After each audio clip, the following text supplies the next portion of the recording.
Bonjour, le débat d'aujourd'hui est consacré à Michel Foucault et puis sa position sur la révolution islamique.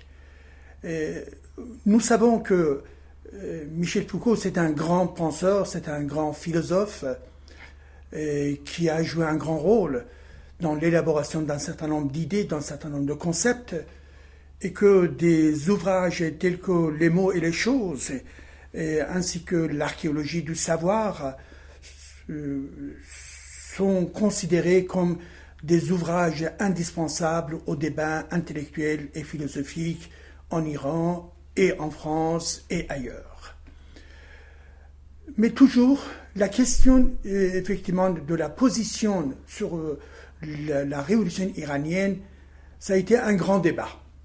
Comment apprécier, comment analyser la prise de position de Foucault sur la situation iranienne. La situation iranienne, je vous rappelle, il s'agit là donc de la révolution iranienne. Et en 1979, cette révolution qui transforme l'Iran monarchique en Iran république islamique, c'est une révolution de nature religieuse. C'est une révolution qui renverse une catégorie sociale, une classe sociale, et qui remplace par une autre classe sociale composée du clergé, des bazaris, ainsi que des gens, disons, de tous bords. Et donc, c'est une nouvelle classe, nouveau pouvoir, et c'est bien évidemment, c'est un moment important dans la vie sociale et politique iranienne, mais cette révolution, qui était sans précédent dans au Moyen-Orient, si vous voulez, et qui a joué un grand rôle dans l'esprit des intellectuels. Dans quel sens? Dans le sens où cette révolution en Iran a été élaborée par les mécanismes religieux, par les mécanismes sociaux, par les mécanismes intellectuels. Et donc, face à la dictature du Shah, la totalité des mécontentements a créé une situation donc révolutionnaire, et surtout, au sein de ces mouvements sociaux, un courant, le courant dominateur, le courant dominant, représenté par Khomeini, arrive à contrôler et petit à petit à lancer bien évidemment ces mots d'ordre tels que la révolution islamique et la république islamique. Et enfin, c'est la chute du régime du Shah et l'arrivée au pouvoir donc de Khomeini, qui était exilé à Paris, à Neauphle-le-Château, et que donc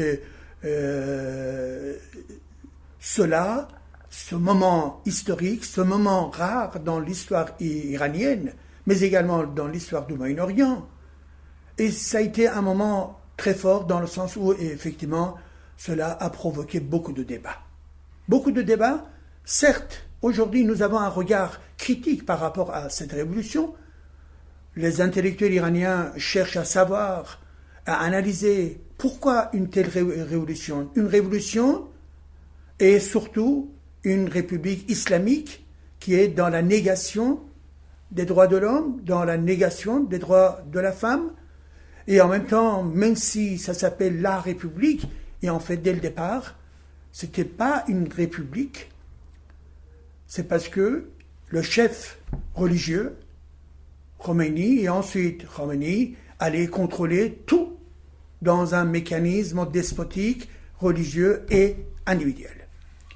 Mais le moment de la révolution, avant la révolution, un an avant la révolution, les mois qui précèdent la révolution, et les premiers moments de la révolution, c'est un enthousiasme très très très important au niveau donc du pays, mais également au niveau international. Et c'est dans ce cadre-là qu'un certain nombre d'intellectuels dans le monde, et également en France, ont été mobilisés pour soutenir la révolution en Iran. Mais quelle révolution? Révolution islamique. Et donc, Michel Foucault, a apporté son soutien aux masses populaires, à une révolution qui est sans précédent, comme lui le disait, mais qui a un message autre concernant le mode de vie. Le mode de vie. Alors bien évidemment, quand on est dans un mécanisme d'enthousiasme émotionnel, on n'arrive pas à bien comprendre les raisons profondes.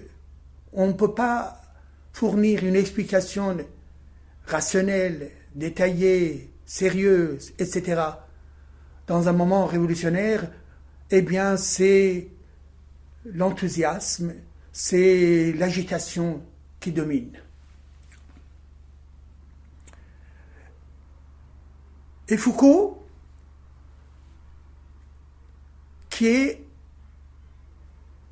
dans cette direction-là, c'est-à-dire soutenir la révolution iranienne, eh bien, il dit ceci, par exemple, là.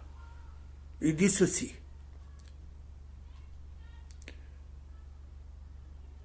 Au début de l'histoire, la Perse a inventé l'État et elle en a confié les recettes à l'islam. Ses administrateurs ont servi de cadre au calife. Mais de ce même islam, elle a fait dériver une religion qui a donné à son peuple des ressources indéfinies pour résister au pouvoir de l'État. Dans cette volonté d'un gouvernement islamique, faut-il voir une réconciliation, une contradiction ou le seuil d'une nouveauté? J'entends déjà les Français qui rient, mais je sais qu'ils ont tort. Donc, chez Foucault, il y a une certaine admiration. Il est fasciné par ce grand mouvement populaire qui dit non, certes, au régime du Shah, mais qui est en fait motivé pour une cause religieuse, pour un homme qui est effectivement le grand guide religieux, c'est-à-dire Ayatollah Khomeini. Mais Khomeini, c'est qui? C'est un des grands ulama, un des grands ayatollahs, et qui a le contrôle sur les esprits de ses disciples, et qui, donc, effectivement, dans la tendance chiite, c'est une grande autorité, mais sa conception est une conception archaïque.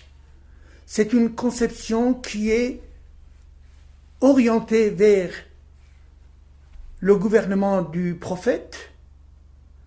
C'est une conception qui s'appuie sur le Coran, les hadiths et tout ce qui est effectivement de nature traditionnelle, si vous voulez, et que par conséquent, Michel Foucault, quand il commence à soutenir le mouvement populaire, il commence à soutenir la révolution et les masses et soutenir Khomeini. Soutenir l'homme, comme lui il le dit effectivement, à un autre moment, il dit, eh bien, je vais vous lire, si vous voulez, l'homme qui a, dit-il, une autre conception de la vie. Et là, il s'agit effectivement pour lui d'un homme qui, il le présente comme, en fait, un grand révolutionnaire religieux. Il le dit ainsi. Et également, il insiste sur le fait que, effectivement, Khomeini, eh bien, c'est une nouvelle valeur. La spiritualité politique. Et que son regard, c'est un regard comme un saint. D'ailleurs, à un moment donné, il parle d'un homme saint. d'un homme saint, un homme saint. Un peu ironique peut-être, mais néanmoins beaucoup de sincérité dans ce qu'il dit. C'est-à-dire, il pense qu'effectivement, comme il avait indiqué également dans ses écrits, que Khomeini, dit-il, Khomeini n'est pas là. Depuis 15 ans, il vit dans l'exil. Ensuite, il dit, Khomeini ne dit rien d'autre que non au Shah. Et enfin, il dit, Khomeini n'est pas un homme politique. Il n'aura pas de parti et il n'aura pas de gouvernement. Khomeini, c'est le point de fixation d'une volonté collective. Ces propos montrent que véritablement Michel Foucault ne connaît pas l'islam, ne connaît pas la tendance chiite, ne connaît pas le clergé chiite. Car ce qui est indiqué ici, bien évidemment, il y a une caractéristique des mollahs, des ayatollahs. C'est, effectivement, ils le disent, toujours, il faut ruser. Il faut, autrement dit, tricher. Quand les rapports de force ne sont pas favorables, quand vous avez un autre plan, un autre objectif, et cela n'est pas le moment de le révéler, il faut mentir. Alors, par conséquent, Foucault ne connaît pas cette culture. Il est fasciné par un ayatollah, et que cet ayatollah, effectivement, eh bien, c'est un ayatollah qui est rusé. On le sait. Et que par conséquent, pour Foucault, il est en train de dire non au Shah. Bien sûr, il y avait la police politique du Shah, des répressions à l'époque du Shah. Mais la tragédie, c'est que effectivement, ce régime du Shah va être remplacé par un régime barbare, religieux, fanatique. Mais on peut dire, bon, au départ, on ne savait pas. C'est vrai qu'encore il fallait attendre pour voir l'étendue des dégâts. Mais néanmoins, pour un intellectuel, pour un penseur, connaître une religion comme l'islam, connaître le clergé chiite comme Khomeini, connaître le Coran comme l'élément de la doctrine. Si on connaît tous ces éléments-là, eh bien la situation c'est beaucoup plus claire. C'est-à-dire, tout pouvoir issu de ce mécanisme-là ne peut jamais être en accord avec la démocratie. Et que par conséquent, il y a de l'ignorance chez Foucault. Il ne connaît pas, mais il est victime de son propre enthousiasme. Il est fasciné, mais cette fascination n'est pas une fascination basée, caractérisée par le rationalisme. Non, c'est très, très, très, très basique. Mais enfin, on peut s'interroger le pourquoi de la chose. Pourquoi ? Je pense, Foucault, c'est un homme, c'est un penseur qu'on peut le définir comme un penseur post-modernité, post-moderne. C'est-à-dire, il est de plus en plus contre la modernité occidentale, le rationalisme. Bien sûr, il y a des limites, bien sûr, il y a des points obscurs dans la modernité, mais néanmoins, malgré les faiblesses, c'est la voie de la démocratie, c'est la voie donc de l'homme moderne. Mais lui, il est dans un rejet, dans un refus, dans une critique unilatérale par rapport à la modernité. Mais en même temps, il est en train de penser qu'effectivement, le monde d'aujourd'hui a perdu ses valeurs, les valeurs de l'esprit. Mais quelles valeurs? Les valeurs morales? Mais quelles valeurs morales? Peut-être égoïsme, bien sûr. Le mode de consommation, bien sûr. On peut critiquer cela, bien évidemment. Mais la critique de ces phénomènes-là ne peut pas aller vers l'acceptation d'un phénomène religieux et d'un fanatisme. Donc en fait, je pense que une des idées importantes, c'est que, pour expliquer pourquoi Foucault va être favorable, c'est parce qu'il est dans la critique de la modernité. Et donc, il se sent un peu perdu. Et donc, il est à la recherche, effectivement, d'autres valeurs. Et il est post-moderne. Et que, par cette impasse de post-modernisme, petit à petit, intellectuellement, mentalement, il est orienté vers un autre système de valeurs. Et en l'occurrence,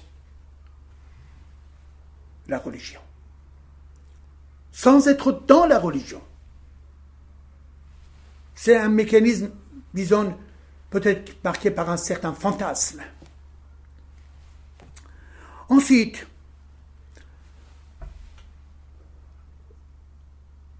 Foucault, dans sa vie politique, dans sa vie sociale, il était dans la défense effectivement aussi des minorités, et il avait raison. Des homosexuels, des immigrés, etc. Mais il y avait un autre aspect dans ce que lui il pensait, c'est qu'il est en train de défendre qui? Les victimes. Non pas comme des citoyens, mais le côté victimaire. Et donc, à partir de ce mécanisme intellectuel, son regard sur la situation iranienne, c'est qu'effectivement, ces masses-là sont un peu des masses victimes de l'impérialisme américain.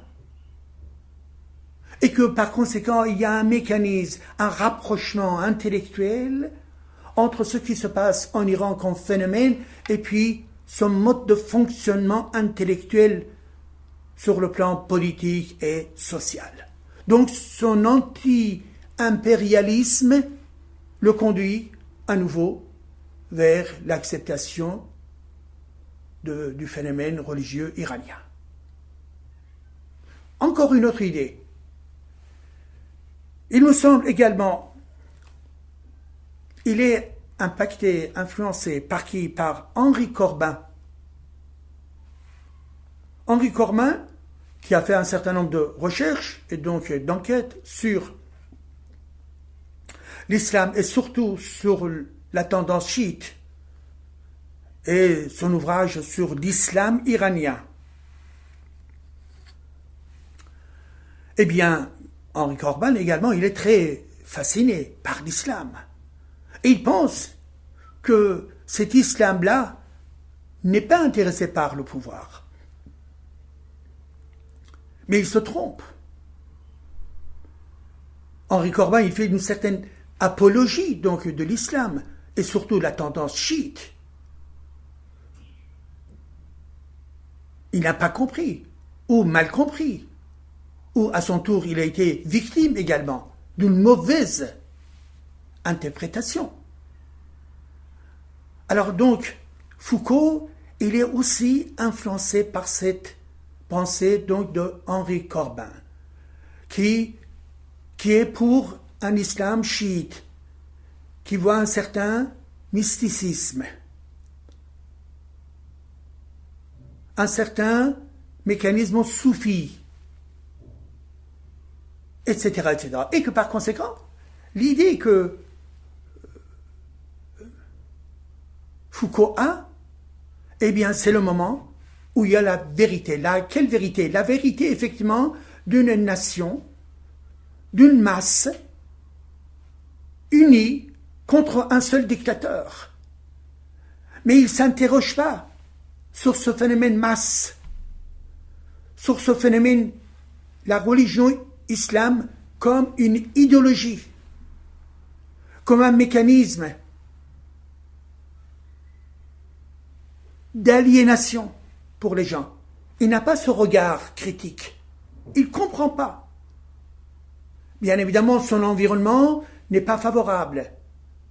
Les intellectuels qu'ils ont, mais également la pression internationale, mais également beaucoup de gens de la gauche également sont dans le soutien, sont des gens rares qui sont dans la critique de ce qui est le phénomène Khomeini.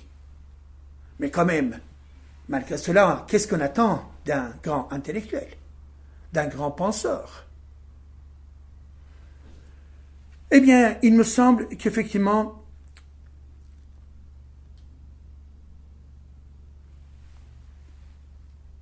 Michel Foucault a été victime d'une certaine idéologie et que cette idéologie a masqué une réalité qui était celle de l'Iran de l'époque et surtout de la nature du pouvoir, le nouveau pouvoir. Quelles sont les caractéristiques d'un nouveau pouvoir? Comment il agit? Quels sont les programmes? Quels sont les alliés? Quel est le regard par rapport, effectivement, à la question de la femme dans la société? Il suffisait de lire également quelques fragments de l'ouvrage donc de Khomeini à l'époque.